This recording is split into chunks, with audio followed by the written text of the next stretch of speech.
본 방송에서 제공되는 모든 정보는 투자 판단의 참고 자료이며 투자의 최종 책임은 본 방송을 이용하는 본인에게 있습니다. 삼성전자와 카카오의 사랑, 개인 투자자들의 눈물 나는 이런 모습들. 자, 이것을 어떤 식으로 바라봐야 되느냐. 자, 최근에 이제 외국인들이 삼성전자 카카오를 계속해서 팔아먹고 있는 모습이 좀 있잖아요. 지난해 초만 하더라도 55.7%를 기록했던 삼성전자 외국인 지분율이 지금 51.3%까지 떨어졌어요. 그 다음에 카카오 역시도 마찬가지, 32.25에서 28.29까지 하락했다. 그러니까 지분을 그만큼 많이 털어내고 있다는 얘기가 되는 거죠. 근데, 아시겠지만 50% 이상의 지분율을 계속 유지할 것으로 생각되고 있기 때문에 외국인의 지분율이 이제 더 이상 낮아지는 부분에 대해서는 어느 정도는 제한적일 것이다 라고 생각이 좀 들고 있습니다. 이게 외국인 지분이 삼성전자 같은 경우는 한 26%, 56%까지 올라갔었던 부분이 좀 있었잖아요. 근데 40%대로 떨어졌다는 얘기는 잘 못 들어봤어요. 그래서 외국인들의 어떤 지분율이 일단은 50% 이상 유지하려면 이제 팔아먹을 거 거의 다 많이 팔아먹는 막바지까지 하지 않았나 이런 생각도 조금 해보고요. 자, 그런 과정 속에서 지금 개인 투자자들이 삼성전자와 카카오에 대한 믿음을 버리지 못하고 계속해서 사고 있다 이렇게 되어 있는데, 문제는 어디에 있느냐면요, 주가는 올라갈 수도 있고 떨어질 수도 있고 횡보할 수도 있고 그렇잖아요. 그런데 문제는 뭐냐면 서로 자기들끼리 그냥 자기 생각을 계속 얘기하면서 그것을 가지고 갑론을박을 하고 있다는 이야기죠. 이번 달에 65,000원 갈 것 같지만 그래도 절대 사지 마십시오. 패가망신합니다. 이런 얘기. 그 다음에 삼성전자 걱정 마세요. 물 타다 보면 익절할 기회가 오겠죠. 평균 단가 72,000원인데 어디까지 내려가나요? 이런 걱정들을 막 하고 있는데요. 계속 물 타다 보면 익절할 기회가 오겠죠. 그것도 맞는 이야기예요. 근데 거기까지 가지를 못한다는 이야기. 왜냐면 자기 체력을 생각해야지. 내가 수영을 조금 할 줄 알아. 그렇다고 해서 한강물을 막 건너서 간다거나 대한해협을 건너서 간다거나 이거 안 되죠. 왜? 이 거리적인 부분을 생각해야 되고 나의 지구력이나 나의 체력을 생각해야 되죠. 우리 개인 투자자도 마찬가지예요. 물 타다 보면은 대형주들, 우량주들은 언젠간 익절할 기회가 오거든요. 근데 그 언젠간이 되는 그 시점까지 기다리는 사람들이 거의 없다는 얘기입니다. 그래서 이번에 나는 달라, 나만큼은 괜찮아 라고 생각하면서 처음에 자신있게 하지만 실질적으로 그게 잘 안 되죠.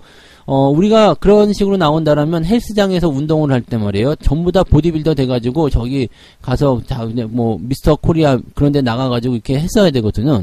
다 아놀드 슈왈츠제거 쟤네가 돼야 되는데 그거 안 되고 다들 그냥 배불뚝이 아저씨로 살고 있잖아요. 그 이유가 뭐겠어요? 거기까지 못 간다는 이야기예요. 너무 힘들거든.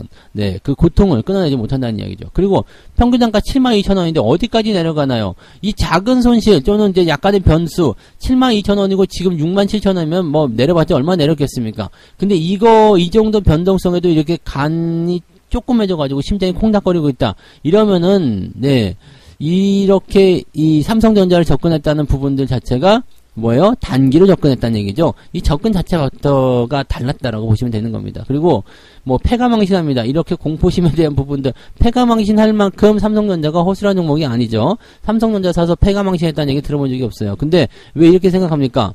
거기다 몰빵을 쳐놓고 위험하게 꼭대기에 사가지고 주가 떨어지면 아무리 좋은 주식을 사더라도 손해를 많이 볼 수밖에 없기 때문이거든요. 여기다가 빚내가지고 해가지고 다 투자를 했어. 근데 주가가 20-30% 떨어졌어. 그러면 반대매매 들어가는 거예요. 그 좋은 삼성전자를 가지고도 그런 일이 벌어지는 거죠. 그러니까 주식의 방법에 대한 차이가 있을 뿐이지 지금 이 관점에 대해서는 저는 나쁘지 않다고 생각해요. 근데 그 관점이라든지 이런 것들도 아주 진짜 여러분들 그 끝까지 정말 그 극한까지 그 상황들을 생각하면서 투자해야 된다는 얘기를 꼭 여러분들 들어야 될 것 같습니다. 카카오도 마찬가지죠. 이 대표이사가 이제 15만원 될 때까지 최저임금만 받겠다 이렇게 얘기했었는데 그것 때문에 주가가 오른 건 아닌 것 같습니다만 주가가 어느 정도까지 올라갔다가 지금 계속 떨어져가지고 다시 10만원대 아래로 떨어지는 모습이 또 나타난단 말이죠. 그러니까 이런 모습들은 이제 조심들 하셔야 됩니다. 개인 투자자들이 자기들끼리 이제 계속 이제 초보자분들, 특히 이제 젊으신 분들 굉장히 많은데 그냥 무시하는 건 아니에요. 그렇지만 잘 알지 못하는 상태에서 그냥 막 주워들은 이야기로 막 이야기를 하게 되면 제대로 된 어떤 투자의 어떤 기준이나 방법이 정립되지 않은 상태에서 그냥 이것도 갖다 들어오고 저것도 갖다 들어오고 그럼 진짜 그래? 우와 그래? 막 이런 식으로 돼가지고 막 뒤죽박죽 되거든요. 나중에는 주식 투자에 대한 어떤 관점보다도 가격의 변동성만 신경을 쓰게 돼요. 내가 주식 투자를 왜 하고 있는지에 대한 어떤 그런 이해도가 떨어져 버리게 되는 거고, 그 다음에 결과적으로는 이 부분이 나빠지게 되는 거죠. 여러분들 결혼하실 때 생각해봐요. 너무너무 좋아서 집에 데려다 주기 싫으니까 그냥 내가 너 집에 데려다주고 밤새도록 그냥 서로 집에 데려다주다가 에이 안 되겠다 우리 같이 살자 해서 결혼하게 되는, 그렇게 아주 그냥 충만했었던 부분이었는데 결혼하고 나면 어떻게 되죠? 인간아 돈 벌어와, 너는 집에 사는 게 뭐야, 뭐 이런 게 나오죠. 네, 그런 상황이 되는 거야. 그러니까 여자는 남자한테 야 나가서 돈 벌어, 쥐꼬리만한 얼굴 가지고 뭐 하는 거야 이렇게 되는 거고, 남자는 넌 집에서 뭐 하는 거야, 애가 교육을 어떻게 시키는 거야, 뭐 이런 식으로 막 나오죠. 그러니까 이게 변한다는 거죠, 가치관이. 그래서 원래 그 본질적인 부분들을 잊어버리게 되고 그냥 눈앞에 보이는 현실에만 여러분들이 마음이 동요하게 된다는 얘기입니다. 이거를 여러분 잘 잡으셔야지 돼요. 그래서 내가 처음에 주식을 어떻게 접근을 했었나라는 그 초심으로 좀 돌아가시기 바랍니다. 이 순간순간 변하는 이런 부분들에 있다면 천하의 삼성전자가 아니라 그 어떤 주식을 갖다 놔도 여러분들은 실패할 수밖에 없다는 겁니다. 그래서 이 삼성전자와 카카오 지금 그냥 현재 시점만 따지고 본다면 계속적인 물타기 좋지 않습니다. 이렇게 해서는 결코 돈을 벌 수가 없죠. 그래서 지금 일단은 이것도 멈춰가 돼야 되겠네요. 멈춰, 물타기 멈춰. 주가가 올라갈 때 사도 늦지 않아. 그때까지 버티고 그 다음에 주가가 올라간다면 괜찮아진다. 비중이 커지게 되면 주가가 조금만 움직여도 굉장히 힘들어요. 그러니까 여러분들 이 부분들이 좀 자신이 없다거나 뭔가 잘 안 된다 싶으면은요, 처음부터 다시 마음가짐을 새롭게 잡으셔야 되는 걸 꼭 명심해 드리고 싶습니다. 이 부분 꼭 기억하시기 바랍니다. 네, 조금 너무 안타까워요. 이런 부분들 진짜 너무 안타깝습니다. 이거 조금만 마음 바꾸면 되는 거, 조금만 생각 바꾸면 되는 건데 이거를 이렇게까지 하고 있다는 것은 조금 진짜 안타까운 부분 중에 하나가 아닐까 생각되네요. 네, 건설주 쪽 이야기입니다. 일단 정책 수혜주이기 때문에 건설주들 베팅하시는 분들 많이 계실 것 같은데 최근에 주가 흐름이 별로 좋지 않아요. 현대건설이 마이너스 8%, GS건설이 마이너스 8%, 대우건설, DL, ENC 전부 다 이제 8%대 이상 하락을 보여줬습니다. 이게 최근 한 달 사이에 벌어진 일인데 한 달 동안에 이제 건설주들 투자했으면 그다지 성적이 좋지 않다라는 이야기가 되는 거죠. 물론 고점 대비 이제 계산된 수치이기 때문에 약간 이제 왜곡되었다 볼 수 있겠습니다만 완전 고점에서 매수하신 분도 있을 것이기 때문에 요 정도 하락이 됐다 이렇게 보시면 되겠습니다. 자, 이런 종목들은요, 일단은 그 대선이 끝나고 나서 주택 공급이라든지 재건축 관련한 그런 공약들이 있었기 때문에 수혜를 받게 될 것이다라는 기대감으로 상승을 했었던 종목들입니다. 즉 상승을 했었던 부분들을 그대로 반납을 시켰다라고 되어 있는데 특히 이제 재건축 단지 같은 경우는 이제 보통 재건축을 할 때는 유명 브랜드를 좀 선호하죠. 그렇기 때문에 대형 건설사들의 주가가 올라갔었다라는 얘기가 있었는데 그 이후에 주가가 좀 떨어집니다. 이 대선 이벤트가 이제 소멸이 된 부분도 있겠고요. 원가 상승에 대한 우려감이 계속 커지고 있다는 것. 이것이 이제 주가가 떨어진 그런 하락의 이유다라고 이야기를 하고 있습니다. 물론 이제 이 정책적인 부분들은 단기로 끝날 것이 아니라 이제 새 정부가 들어오고 나서도 장기적으로 끌고 가야 되는 하나의 어떤 이슈라고 보시면 되겠습니다만 당장 이제 이루어지지 않는다라는 것이 주가 상승의 그런 발목을 잡았다라고 보시면 되겠죠. 현재로서는 재건축 규제를 완화하더라도요. 네, 조합과의 어떤 그 이견 충돌 이런 게 있을 수밖에 없겠죠. 어떻게 하겠다, 이렇게 하자, 저렇게 하자 등등에 대한 어떤 이견이 다를 수밖에 없습니다. 뭐 서로 간의 어떤 이해관계에 따라서 이런 조건들이 달라지기 때문에 이런 충돌은 어쩔 수가 없는 거고요. 이 충돌에 의하면 재건축 수주가 일단은 실제로는 수년 뒤로 미뤄질 가능성이 있다는 이야기죠. 그러니까 협상이 안 되면 재건축 밀 수가 없다는 이야기니까 그런 부분이 나타날 수밖에 없겠죠.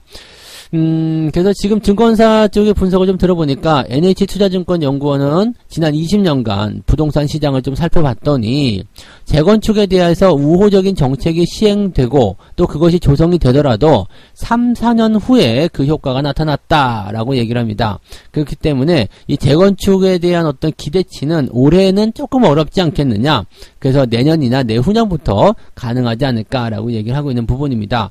여기다가 지금 원자재 가격이 계속 급등세를 보이고 있잖아요. 러시아와 우크라이나의 전쟁 상황이 지속되고 있고 물가가 계속 올라가고 있고 이렇게 되어 있기 때문에 실질적으로 이제 공사 비용이 많이 들어간다는 이야기죠. 그러니까 공사 비용이 많이 들어가고 또 시멘트 가격이 엄청나게 올라간 거 아시죠? 그러니까 이런 부분 때문에 원가가 상승하게 되면은 비용이 많이 발생하게 되고, 그러면은 재건축을 할 때 돈 이만큼 들어간다, 당신들 이만큼 내시오 라는 식의 어떤 조건들이 만들어지게 되고, 너무 비싸다, 안 된다, 왜 이러냐, 이런 식으로 나올 수도 있는 내용이 좀 되는 거죠. 그래서 지금 대형주들 입장에서는 뭐 약간의 이제 변수에 대한 그런 노출이 좀 있다고 보시면 될 것 같은데, 실질적으로는 이제 뭐 주택 시장에 대한 어떤 인기도 조금 줄어들었다는 거, 그것도 이제 중요한 이슈가 되지 않을까라고 생각되긴 합니다. 그래서 뭐 물론 이제 미분양 세대가 좀 많이 줄어들긴 했습니다만, 그래도 미분양이 아예 없는 것은 아니고요. 지역 별로 봤을 때는 이제 대구나 경북 지역에 미분양이 확대가 되고 있다라는 거, 청약 경쟁률도 내려가고 있다는 거, 이러한 부분들이 이제 부동산 시장을 약간 좀 가라앉혔다, 이렇게 보시면 되겠죠. 물론 이제 대출 규제가 풀리게 되면서 다시 불이 붙을 것이다, 집값이 다시 올라갈 것이다 얘기가 나오고 있습니다만, 뭐 이런 부분들은 이제 정부 차원에서 만들어져야 되는 이야기겠고, 그 다음에 이런 정책들 속에서 아직까지는 시기상조다라는 의견들이 조금 더 많이 나오고 있는 것 같습니다. 그래서 건설주들에 대한 움직임들은 뭐 지난번에도 설명드렸지만 이게 4월과 5월에 온도 차이가 분명히 있습니다. 자, 4월 같은 경우는 이제 정책에 대한 어떤 기대감, 공약에 대한 기대감으로 주가가 반등을 하지만 실제로 당장 시행될 수가 있는 게 아니죠. 그래서 새 정부가 들어와서 완전하게 이제 정권을 이양받고 난 이후에 여기와 관련된 그런 어떤 정책들이 추진되기 시작하면 그때부터 힘발을 받기 시작하는 겁니다. 그래서 변동성이 계속 나타날 수밖에 없는 거고, 뭐 물론 이제 재건축 시장이 활성화된다거나 뭐 이런 주택 경기가 활성화되는 시점이 몇 년 후가 된다고 하더라도 지금 시점에서 보기에는 조금 이제 빠른 상황이 되지 않겠느냐라고 볼 수가 있는 내용이 되겠죠. 그래서 정책에 대한 기대감을 가지고 이제 그런 것들을 주가에 충분히 반영을 시킨다라면 뭐 1, 2년 후에 뭐 시장이 활성화된다고 하더라도 주가에는 큰 영향은 없을 겁니다. 다만 지금 현재 시점에서는 이제 정책이 제대로 성공적으로 시행이 되느냐, 첫 단추를 깨느냐 안 깨느냐, 뭐 그런 부분에서의 어떤 기대치들이 이제 주가에 반영이 될 것이다 보시면 되겠죠. 다만 지금은 일단은 새로운 정부가 바로 들어온 게 아니기 때문에 시간이 좀 필요하다, 이렇게 보시면 되겠습니다. 뭐 활성화가 되는 그 시기까지 기다려야 될 필요성은 아니고요. 일단은 새 정권이 들어오고 나서 이 정책에 대한 방향성을 잡아갈 때 주가들이 다시 움직일 수 있다라고 생각하시면 되겠습니다. 그래서 건설주들은 지금은 약간 소강 상태, 이렇게 판단하시면 되지 않을까 보여집니다. 뭐 나쁘진 않으니까요. 그냥 느긋하게 보시면 될 것 같네요. 카카오가 액면 분할한 지 이제 1년 됐습니다. 1년이 지났는데 여전히 주가를 회복하지 못하고 있다라고 되어 있습니다.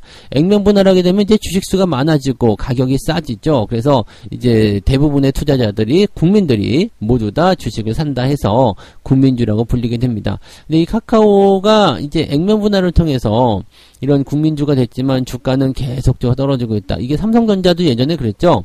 액면 분할하고 나서 한 1년여 정도 주가 계속 1년 넘게였죠. 그 조정을 계속 받았었던 모습을 말쓸 수가 있는데, 카카오도 뭐 그 정도까지 왔다는 얘기죠.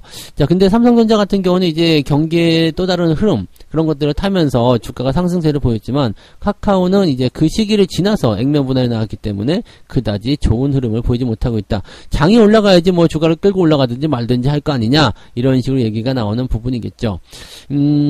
일단은 지금 주가가 9만원대까지 떨어진 거죠. 그러니까 그 액면 분할 시점으로 봤을 때는 약 20% 정도 주가가 하락한 모습이고요. 현재로서는 뭐 미국의 금리 상승 뭐 이런 우려감이 있다 해가지고 좀 떨어지는 모습이긴 한데, 뭐 그것 때문에 떨어졌다고 보기엔 좀 그렇고요. 그 다음에 뭐 정부에서도 이제 플랫폼 관련한 부분, 이쪽에서의 어떤 기대치가 높아지기 때문에 다시 좋아질 것이다 라고 되어 있지만, 실질적으로 이제 카카오가 떨어진 것은 액면 분할에 대한 그런 부분도 있겠지만 정부의 규제, 이 부분 때문이었잖아요. 그러니까 그런 내용이라고 생각하시면 되는 거죠. 그러니까 이 정부 정책과 관련된 그런 부분에서 뭔가 기대치를 만들어내려면 이것이 확정적으로 뭔가가 나타나줘야 됩니다. 그래서 그 부분까지 기다리기가 조금 애매하지 않느냐, 이렇게 되어 있는 부분이겠죠.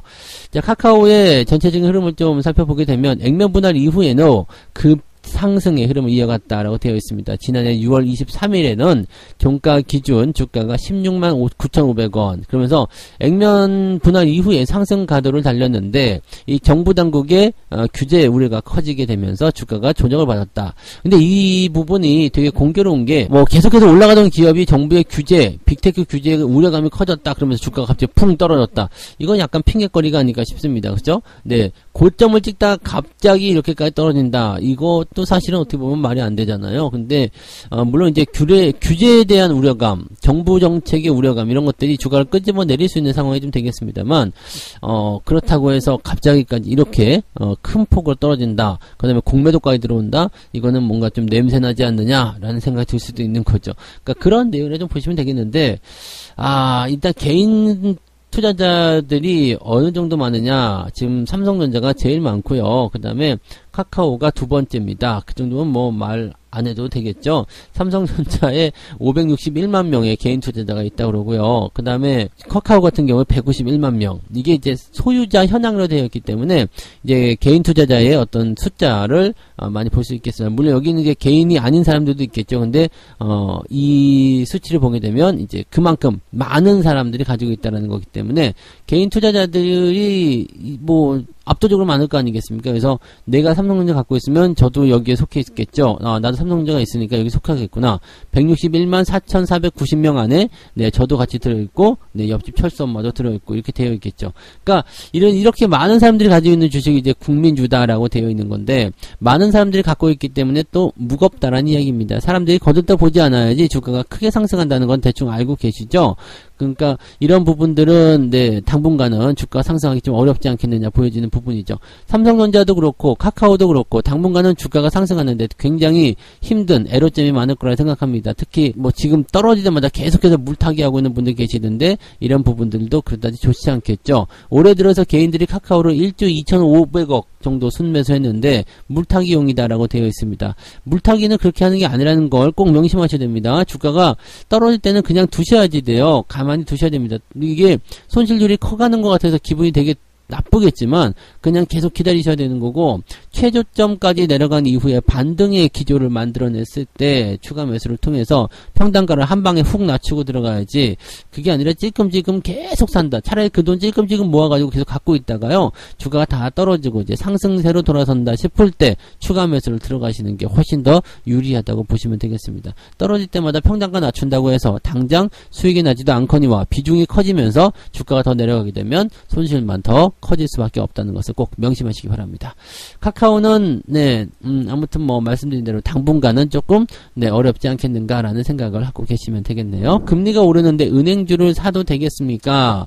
요거는 뭐 답 정해져 있는 거 아닙니까? 금리 인상 당연히 은행주가 수혜주고 보험주가 수혜주고 되겠죠. 그래서 얘네들 사긴 사는 거 당연한 얘기일 것 같습니다. 물론 투자 방법에 대한 부분이 문제가 되겠죠. 자, KB금융, 신한지주, 하나금융지주, 우리금융지주 이 4대 금융지주가 일단은 흐름은 좋게 만들어가고 있습니다. 이 기업들은 일단 금리 인상 수혜주로 꼽혀 있고요. 또 배당도 많이 줘요. 은행주들이라서. 그래서 배당주 이런 쪽으로 해가지고 이제 주가의 인기도가 계속해서 높아지고 있는데 사람들은 은행주에 대한 투자를 좀 꺼리는 경향이 좀 있습니다. 왜냐면 좀 느리잖아요. 느린 상황이 좀 있고 답답하기도 하고 그동안은 계속 제로금리였기 때문에 은행주들을 그거 사서 뭐해 이렇게 생각하는 부분들이 좀 많이 있었어요. 근데 지금 한국은행이 금리 인상했죠. 그리고 이제 미국에서도 빅스텝으로 그냥 0.5%씩 올려버리겠다 이렇게 얘기가 나오니까 기준금리가 계속해서 올라갈 수밖에 없죠. 미국이 큰 걸음, 이 빅스텝으로 따라오게 되면 한국은행도 공격적으로 금리를 올릴 수밖에 없다라고 되는 겁니다. 기준금리가 올라가게 되면 은행금리도 같이 올라가야 됩니다. 이제 예금금리도 올라가야지만 그보다 더 앞서서 올라가는 게 대출금리잖아요. 바로 이 예대마진, 이것이 바로 뭐다? 네, 우리나라 은행에 먹고 사는 하나의 방법이다라고 되어 있습니다.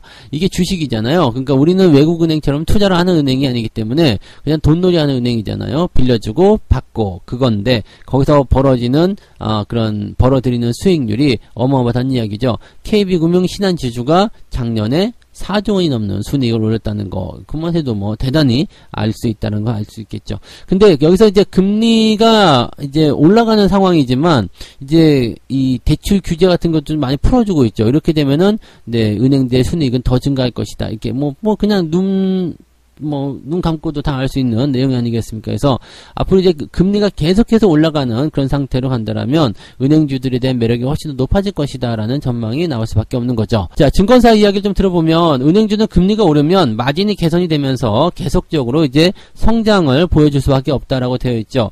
경기 둔화로 이어지지 않고 연착륙을 하게 된다면 실적이 좋아지면서 더 많이 오를 것이다.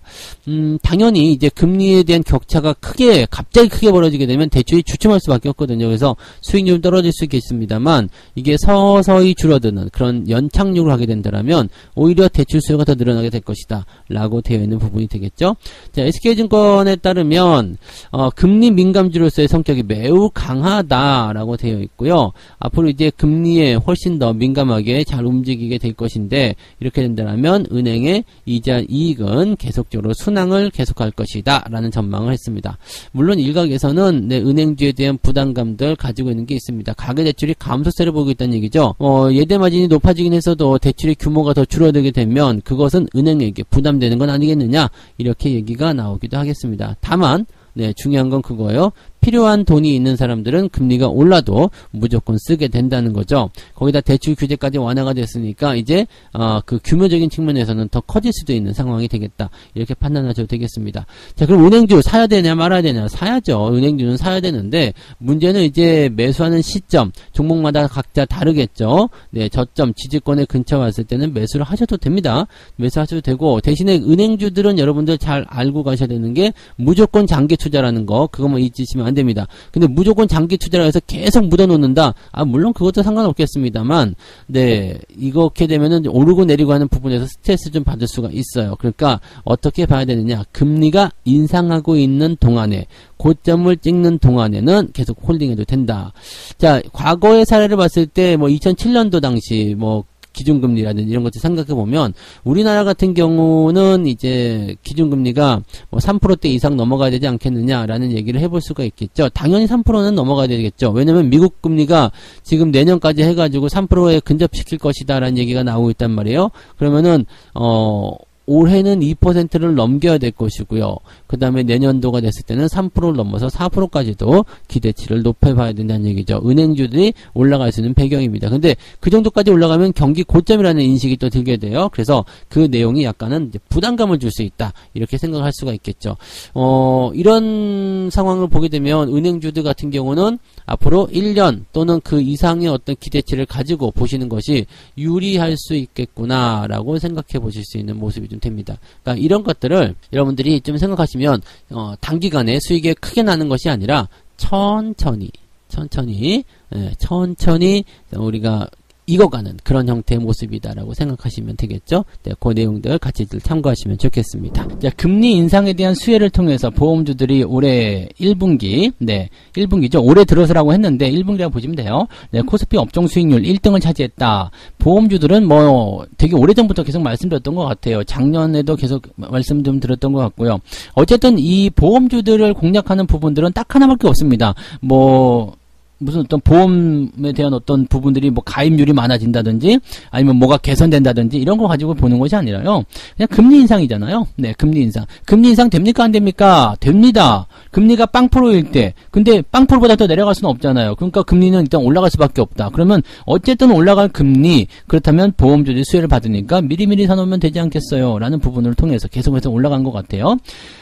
지금 코스피 지수가 연초 대비해서 9.46% 하락을 했지만 지금 보험 지수는 12.17% 올라갔다라고 되어 있습니다. 그러니까 12%가 이제 올해의 평균 수익률이다 보시면 되겠는데 실질적으로 종목별로 따지면 더 많이 올라간 것도 있을 거예요. 그 다음에 철강금속도 지금 보면 원자재 수혜를 보면서 10% 정도 상승했고 그 다음에 통신업종이 6.7% 정도 올라갔다라고 되어 있습니다. 근데 이제 전기전자 업종 지수가 15.6% 하락했기 때문에 삼성전자와 하이닉스의 변동폭이 가장 부담됐다라고 볼 수가 있겠죠.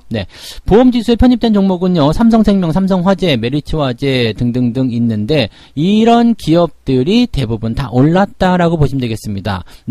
시장의 변동성이 어떻든 금리가 올라가서 악재가 되든 상관없다. 금리 올라가면 오히려 나는 좋아. 이런 식으로 가는 것들이 은행주와 보험주다라고 보시면 되는 거거든요. 그러니까 얘네들이 포함되어 있는 지수가 올라갈 수밖에 없겠죠. 지금 내용은 방금 전에 말씀드렸듯이 한국은행이 기준금리를 올리게 될 것이다. 된다 이런 얘기. 지금 얼마 전에 기준금리 올렸잖아요. 근데 FOMC에서 또 올린다 얘기 나오면은 또 올려야 되겠죠. 그러니까 보험사 같은 경우도 금리를 올리면서 네 이제 계속적으로 이제 수혜를 받을 수밖에 없는 상태가 좀 된다라고 보시면 되겠죠. 금리 상승은 보험사에게 호재. 이거는 반드시 적어놓고 보셔야 됩니다. 이게 공식적으로 붙어 있는 것들이 있어요. 농번기에는 농사 관련주, 여름철에는 뭐 냉방기 관련주, 뭐 이런 것처럼요. 딱 정해져 있는 겁니다. 금리가 올라가면 보험사에게는 호재. 딱 이렇게 정해져 있는 거. 그 공식 같은 거기 때문에 우리가 뭐 수학 공식 할 때도 외워야 되잖아요. 뭐 삼각형의 그거는 뭐 밑변 곱하기 뭐 그거 있잖아요. 그런 거. 네. 그런 거. 피타고라스의 정의. 뭐 이런 거 외워야 되는 공식. 그런 거라고 보시면 돼요. 그 금리 상승은 보험사에게 호재. 딱 그렇게 생각하시면 되겠습니다. 네. 딱 그런 정도고요. 다만 이제 보험주들이라고 해서 또 막 주가가 이제 이미 반영이 됐다거나 주식은 항상 그런 게 있잖아요. 미리 반영이 됐어. 그러면은 주가가 호재를 만나더라도 계속 올라가기 좀 어려운 경우들이 좀 있긴 있습니다. 그래서 그런 내용들이 좀 있는데 뭐 어쨌든 뭐 지금 당장으로서는 뭐 크게 부담되지는 않을 것이다라고 되어 있는 부분이에요. 네. 지금 금리 상승 때문에 매도 가능 증권으로 분류된 채권 평가 이익이 줄어들게 되면 보험사의 재무 건전성 지표인 지급 여력 비율이 하락한다. 뭐 이렇게 되어 있는데 이건 뭐 어려운 얘기들은 일단 이해가 안 가. 그러면 일단 패스하세요. 그냥 쉽게 얘기하면은 보험사의 재무 건전성이 조금 하락할 수 있다. 왜냐면 이제 그 금리가 올라가게 되면 매도를 칠 수 있는 그런 상황이 좀 되는 거고 이익이 줄어들게 된다. 이렇게 되는 거죠. 그러니까 요런 상태가 되면은 네, 이 뭐라 그럴까? 재무 건전성이 좀 내려간다 이렇게 되어 있는 부분인데 그다지 네, 뭐 부담감은 가질 필요는 없을 것 같아요. 그래서 일단 이런 부분까지 우리가 딱 호재성 재료를 딱 생각해 봤을 때 이렇게 한번 생각해 보세요. 자, 저 집에 굉장히 네, 그 아빠가 돈을 많이 벌어왔어. 아니면 저 집에 사업을 하는 게 굉장히 잘 됐어요. 그래서 그 영인의 집이 굉장히 이제 부자가 된 거예요. 너무너무 잘 돼가지고 막 여기 뭐 빌딩도 사고 막 그래요. 그런데 가만히 보니까 영희가 성격이 너무 안 좋아. 네. 근데 겉으로 보기에는 뭐예요? 영희가 성격 안 좋은 건 성격 안 좋은 거고 집이 잘 되는 건 집이 잘 되는 거거든요. 그러니까 그 모든 게 묻히는 거죠. 그러니까 사람들이 딱 볼 때는 이제 영희를 만나서 깊게 사귀기 전까지 어때요? 잘 모르잖아. 영희가 성격이 안 좋은 건지 뭔지 알 수가 없지. 이 집은 굉장히 네 부잣집이고 잘 사는 집이야. 딱 그냥 요 정도. 이 보험 같은 경우도 마찬가지죠. 금리 상승은 일단 호재라고 딱 되어 있으면 그 호재야라는 것에 업종의 포지션이 맞춰지는 거고요. 그 다음에 보험사 내에 들어갔을 때 이 어떤 지급 여력이라든지 뭐 재무 건전성이 어떤지 이런 부분들은 그 종목별로 들어가서 봐야 된다는 얘기입니다. 그래서 그렇게 해서 보더라도 실질적으로 이 호황기에서는 악재가 굉장히 작아 보여요. 그러니까 지금 현재로서는 보험주에 대해서는 딱히 걱정할 필요는 없고 대신에 뭐냐면 금융섹터나 이렇게 금리 인상 수혜주들은 조금 느리게 움직이는 경향이 있죠. 그래서 그 느리게 움직이는 경향들을 보면서 금리가 상승하는 동안에는 계속 올라간다 생각하시면 되죠. 그러니까 장기적으로 투자하시기에는 아주 적합한 종목군들이 바로 보험업종이다라고 보시면 되겠죠. 지금부터 뭐 한 1년 정도 내다보고 대응하시기 좋다. 그러면 매수를 어떻게 해야 되겠습니까? 계속 올라갈 때 말고 조금 뭐 주가는 계속 올라갈 수 없으니까 이제 한 번 정도 떨어질 때 그럴 때 잡아주시면 되겠죠. 보험주나 은행주들은 꼭 하나 정도씩은 가지고 가야 된다고 제가 작년부터 계속 말씀드리고 있는 거죠. 이 부분 절대 잊으시면 안 되는 거 꼭 기억하시기 바랍니다. 조선주도 이제 지금 보면은 최근에 반등세 굉장히 세죠. 뭐 현대중공업 같은 경우 막 쭉쭉쭉 올라갑니다. 뭐 최근에 뭐 엄청난 상승 올려주면서 이제 장중 수치로 봤을 때 52주 신고가 나온 모습이었죠. 이번 달에만 무려 23% 상승한 모습. 조선주 언제 올라요? 막 이렇게 물어보시는 분 많았는데 지금 올라가고 있네요. 그죠? 자, 1분기 선박 수주가 엄청나게 좋았다는 얘기가 나온 겁니다. 그래서 수주 기대감이 앞으로도 계속 나올 것이다. 이렇게 얘기가 나오는 거죠.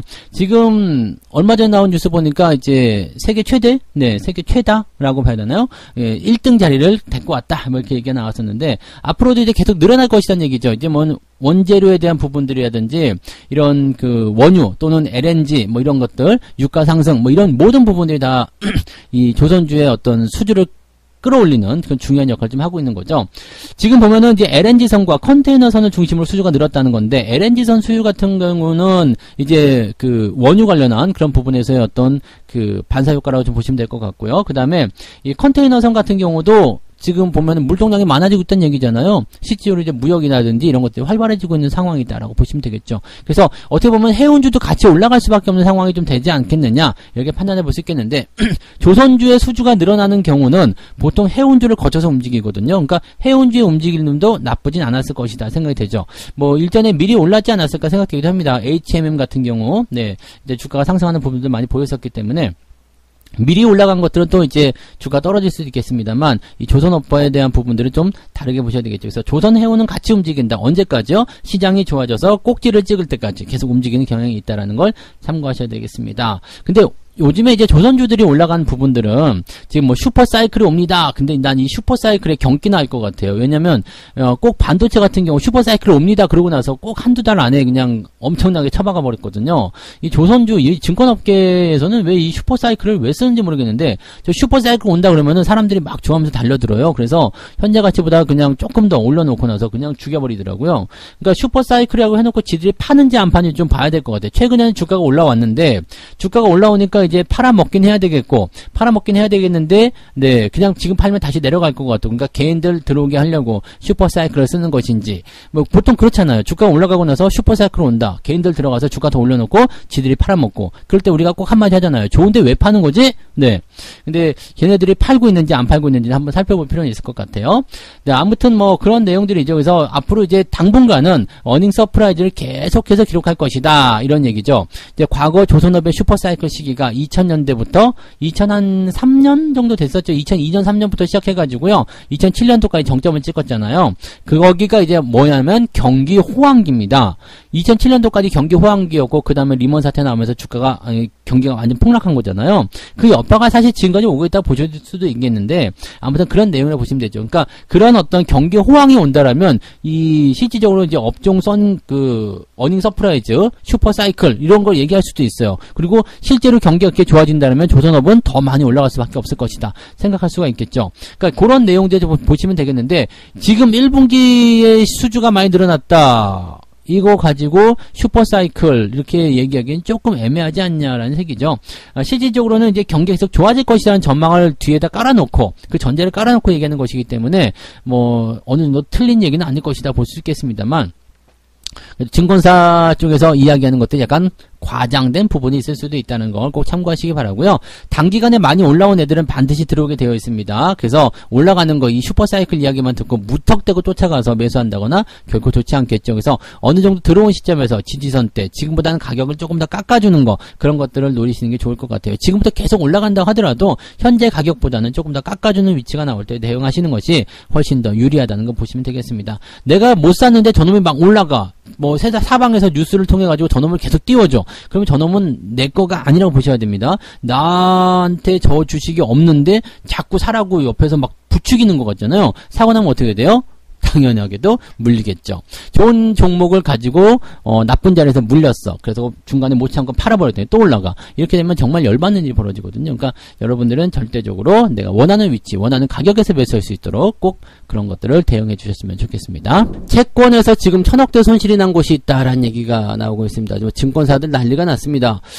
지금 금리가 너무 급작스럽게 올라가다 보니까 이 채권 평가 손실이 커지는 모습인데요. 금리가 올라간다. 이것은 이제 채권의 수익률이 올라간다는 이야기죠. 채권의 수익률이 올라간다는 것은 다른 얘기를 하게 되면 채권의 가격이 떨어진다는 얘기입니다. 근데 이게 서서히 움직이게 되면은 얘네들이 이제 운영을 하면서 충분히 뭐라 그럴까 전략을 세울 수가 있거든요. 그래서 보통은 이제 변동성이 크다, 수익률이 커진다 그렇게 되면 이제 그 잔존 기간이 조금 짧은 그런 채권 이걸 우리는 얘네들은 이제 두레이션이라고 얘기하는데 이 두레이션이 이게 그냥 잔존 기간입니다. 그냥 만기가 짧은 그런 채권에 투자를 하게 되고 그다음에 어떤 수익률이 좀 떨어질 것 같다 이렇게 생각되는 부분들은 이제 잔존 기간이 좀 긴 채권에 투자하는 경우 이게 교과서적인 부분이에요. 그래서 이런 식으로 이제 운영을 하고 되고 또 여기서 이제 변동에 대한 부분들은 이제 뭐 파생 상품이라든지 주식 이런 것들로 인해서 이제 서로 해지를 하는 그런 형태로 운영을 하게 되는데 갑자기 난리가 난 거죠. 그러니까 갑자기 금리가 쑥 하고 올라가 버리니까 채권의 가격이 뚝 떨어지는 거죠. 그러니까 이거는 어떻게 하자라고 할 수 있는 시간적인 그런 조건이 없는 거고 갑자기 뚝 떨어져 버리니까 그냥 맛이 가버린 거예요. 이렇게 맛이 가버리니까 지금 손실 금액이 순식간에 훅 늘어나게 된 상태고, 하는 순간에 그냥 커지는 거죠. 여러분들이 주식 투자를 하실 때 갑자기 급락하는 상황들이 있잖아요. 악재가 나와서 갑자기 주가가 한 10% 빠졌다. 그럼, 어떻게 돼요? 여기 빠지기 전에 팔았어야지, 이런 게 절대 안 되거든요.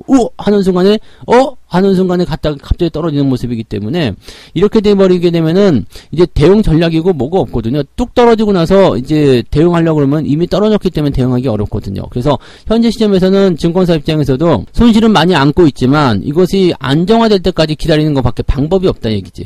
왜냐면 이것을 만회시킬 수 있을 만큼의 파생 상품이라든지 또는 주식시장이 또 그렇게 녹록한 게 아니거든요.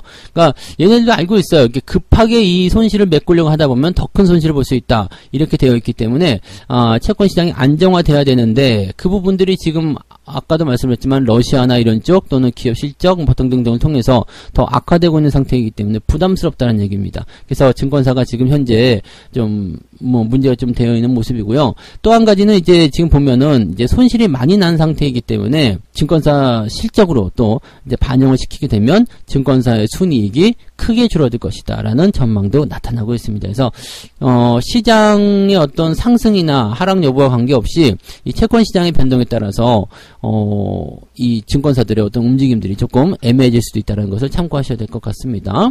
네, 지금은 이제 이런 상태이긴 한데 나중에 이제 전략적인 부분들이 결과치를 만들어내야 되긴 해야 되겠죠? 네. 자, 그래서 이렇게 금리가 계속 올라가다 보니까 회사채 발행에도 타격을 받고 있다는 얘기가 있습니다. 회사채 발행은 회사에서 이제 발행하는 어떤 채권이죠. 그러니까 회사가 이제 채권을 발행해가지고 돈을 걷어들이는, 돈을 이제 모으는 그런 모금 형태의 모습이라고 보시면 될 것 같은데, 자, 지금 금리가 계속해서 올라가죠. 금리가 계속해서 올라가면 이거 사실 이제 채권 자체도 빚이에요. 아시죠? 나 이렇게 너희들한테 표면 이자 몇 프로를 준다든지 아니면은 이제 어떤 옵션을 붙여가지고 전환사채라든지 또는 신주인수권 부사채 이런 것들을 이제 옵션 붙여갖고 팔아먹는다든지 이렇게 나오는 모습들인데 문제는 금리가 올라간다는 얘기죠. 그러니까 채권 발행할 때 이거 자체가 부담이 된다는 얘기예요. 그러니까 실제로 이제 채권을 발행하는 기업들도 자금 조달을 위해서 하긴 해야 되거든요. 하기는 해야 되는데 이게 좀 이제 불안정한 거죠. 이제 왜냐면 우량하지 않은 기업이 만약에 다 쓰러져가는 기업이 우리가 이자 10% 줄 테니까 우리한테 돈 좀 빌려주셔 이렇게 얘기하면 그것에 투자할 만한 사람들이 많지가 않다는 얘기죠. 왜냐면 자금 조달이 어려운 거 뻔히 아니까. 근데 이렇게 되면은 그 대기업들 같은 경우를 제외하고 중소기업들 같은 경우는 이제 투자 심리가 위축이 될 수밖에 없는 거고 또 실제적으로 이제 수요가 없는 상태가 될 수가 있는 거죠. 그러니까 이렇게 돼버리게 되면은 사람들이 돈을 조달시키지 못하는 상황이 벌어지다 보니까 이제 회사들이 이제 자금력이 좀 시달릴 수 있는 상황이 좀 벌어지게 됩니다. 자, 지금 회사 입장에서는 대체적으로 만기가 도래하는 채권 이것에 대한 상환을 해야 된단 말이에요. 그래서 보통 상환하기 싫어가지고 이렇게 뒤에 옵션 붙이죠. 전환사채나 신주인수권부사채 이런 식으로 이제 채권을 만들어서 이제 파는데 그런 거 없는 채권들도 있어요. 그래서 만기가 도래했을 때는 돈을 다시 갚아줘야 되거든요. 근데 이 돈을 다시 갚아주려면 어떻게 돼요? 현금이 부족하잖아요. 그렇기 때문에 다시 한번 채권을 발행합니다. 빚을 갚기 위한 채권 발행을 하게 되는데 이 채권 발행에서 시장이 그냥 이번에는 안 할래 이렇게 해버리면 어떻게 될까요? 돈이 조달이 안 되기 때문에 빚을 갚지를 못하게 되는 상태에 벌어지죠. 그러면 원래 현금이 넉넉한 회사 같은 경우에 상관없겠지만 현금이 없는 회사들은요 돈을 못 갚기 때문에 아주 곤란한 지경에 들어갈 수가 있는 상태가 됩니다. 그래서 이런 상황이 이제 문제로 작용될 수 있다는 것을 꼭 참고를 하셔야 될 것 같습니다. 그래서 약간 이제 재무적으로 좀 부실한 기업들이 이제 채권 만기가 왔다. 근데 보통 보면은 이제 과거에 발행한 채권들 같은 경우는 보통 이제 옵션 붙여가지고요. 대부분이 이제 전환사채 이런 것들을 많이 하죠. 그래가지고 돈 안 갚고 주식으로 주는 그런 어떤 모습들이 좀 있어서 그렇게 하기 위해서 주가를 그냥 막 무리해서 뛰어 올리는 그런 작전주 비슷한 그런 형태의 모습도 많이 나타나니까 그런 것들도 여러분들 주의를 좀 많이 하셔야 되겠습니다. 자, 어쨌건 채권의 금리가 너무 올라가는 모습들이 있어서 걱정들 많으실 것 같은데 이게 2014년도 15년도 넘어가면서 약간 비슷한 모습도 있었어요. 그리고 나서 주가가 약간 옆으로 서다가 2015년도 16년도부터 17년도까지 주가 크게 올랐죠. 자, 그 부분을 한번 생각해 보셔도 좋지 않을까 생각합니다. 이런 것들은 좀 방송에서 설명을 좀 드리면 참 좋을 것 같긴 한데 나중에 기회가 되면 있으면 설명을 좀 드리도록 하겠고요. 자, 아무튼 내 채권 시장을 통해서 이런 모양새가 벌어지고 있다라는 거, 너무 급격한 금리가 이렇게 증권사의 순이익까지도 갉아먹을 수 있는 상태가 되었다, 이렇게 보시면 되겠습니다. 곡물 가격 상승입니다. 전쟁이 장기화되고 있다, 언제 끝날지 모르겠다, 이런 식의 걱정거리가 생겼는데 지금 사료주도 계속 올라가고 있습니다. 이거 제가 2월부터인가요? 제가 계속 이야기해드렸던 것 같아요. 우크라이나에 파종을 해야 되는데 그 부분이 이제 4월 중반까지는 돼야 된다. 그래야지만이 곡물이 나온다는데 지금 전쟁이 계속되고 있으니까 뭐 한쪽에서는 대포 날아가고 있는데 밭에다가 뭐 농작물 심을 수 있는 그런 조건이 안 될 거 아니에요. 그러니까 그 농토가 대부분 다 놀고 있다는 이야기예요. 그러면은 어떻게 되겠어요? 곡물 가격이 상승할 수밖에 없겠죠. 곡물 가격이 상승하면은 일단은 뭐 식탁 물가가 올라가는 건 당연한 이야기고요.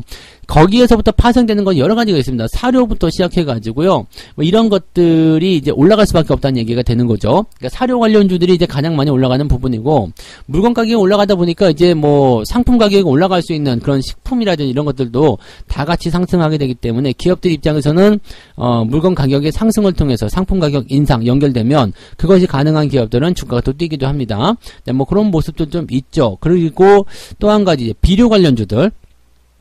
자, 지금 곡물 가격이 막 올라가게 되면 단위 생산량을 늘리고 싶어 하는 사람들이 많이 있다고 했습니다. 그래서 같은 땅 안에서 한 그루의 한 그루가 아니죠. 뭐 100가마의 쌀이 나왔다 그러면은 이번에는 가격이 올라간다고 하니까 더 많이 지으세 해가지고 비료를 조금 더 많이 사용한다든지 이렇게 할 수 있다는 얘기죠. 그러면은 100가마가 나올 게 120가마가 나오면 20% 수익이 나오잖아요. 그러니까 그런 식으로 하기 때문에 다 연계돼서 파생돼서 나온다는 얘기가 되는 겁니다. 그러니까 사료 관련주, 그 다음에 비료 관련주, 농사 관련주예요. 그 다음에 농기계 뭐 등등 이런 것들이 다 포함이 된다는 얘기죠.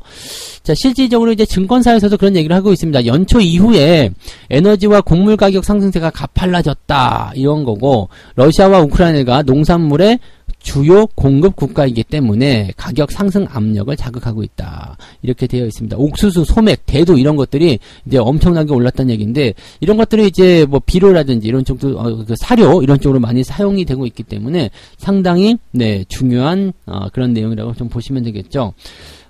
지금 이 내용들이 지금 곡물 생산 감소로 이어질 수 있다라고 본다라면 더 크고 긴 에그플레이션이 될 수도 있다. 뭐 이런 것들은 이제 예상치이기 때문에 크게 움직이지 생각하지 않으셔도 되겠습니다만, 자, 비료 중요한 겁니다. 이제 비료에 대한 부분, 비료하고 식품 가격, 곡물 가격, 농기계 이런 정도 업체들을 가지고 계시다라면 여러분들이 이번에 농번기 어떤 수혜주로 매수한 종목들이 있잖아요. 걔네들의 수혜가 조금 더 오래 갈 수도 있다라는 것을 생각하시면 되겠습니다. 근데 보통 이제 농사철 지나면은 보통 이제 이런 것들 끝나기 때문에 갖다 팔아먹어야 되겠죠. 아무리 이제 뭐 쌀값이 금값이 된다고 하더라도 우리가 가을에 뭐 이렇게 모내기를 할 수는 없는 얘기잖아요. 그러니까 이것도 다 때가 있어요. 그러니까 어느 정도 기간 동안에는 수혜를 누리겠지만 그 기간을 벗어나게 되면 별 수 없다, 이렇게 생각하시는 게 맞는 거죠. 그러니까 그 내용까지만 생각하시고요.